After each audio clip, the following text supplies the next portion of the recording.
আমি অনেককে ছাড়া বাঁচবো না। প্লিজ তুমি অনেককে মেনে নাও।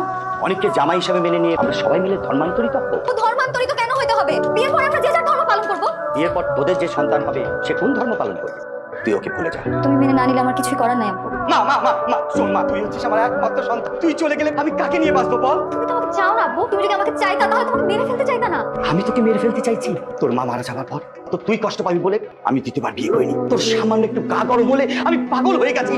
এটা তুই কি বললি রে মা? আমি তোমাকে ছেড়ে কোথাও যেতে চাই না, খালি আমার ভালোবাসাটা মেনে নাও। মানে অবশ্য তোকে হারিয়ে আমি বাঁচতে পারবো কিনা সেটা আমি জানি না রে মা। আর বাবার মৃত্যু সংবাদটা শুনলে তো বাবার লাশটা দেখে যায়। তুমি আমার জন্য কতদিন অপেক্ষা করতে পারবা? সারা জীবন অপেক্ষা করতে পারবো। এখন কি হয়েছে বল? আমার আব্বুকে রাজি করিয়ে বিয়ে করবো। ঠিক আছে, তো একটা কথা মনে রেখো সামিরা, আমি কিন্তু তোমাকে ভালোবাসি। আমি যদি আমার জীবনে তোমাকে না পাই পাগল হয়ে যাবো, লিটারালি পাগল হয়ে যাবো। আমি অনেকের সাথে আমি তোর বিয়ে দেবো। অনেক যদি মুসলমান হয় তাহলে এই বিয়েতে আমার কোনো আপত্তি নেই। আমাকে ধর্ম চেঞ্জ করতে হবে? ধর্মত্যাগী হওয়ার অর্থ জানো তুমি সামিরা? পৃথিবীর প্রত্যেকটা মানুষই কোনো কোনো সেন্সে ধর্মত্যাগী। প্রত্যেকটা ধর্মের মানুষের একটা কমিউনিটি থাকে। বিয়ের পর আমরা যে যার ধর্ম পালন করি, তাহলে তার কোনো সমস্যা হবে না। আমি তোমাকে 3 দিন সময় দিয়ে গেলাম, 3 দিন পরে এসে তুমি আমার কাজটা দেখতে চাও। সামিরা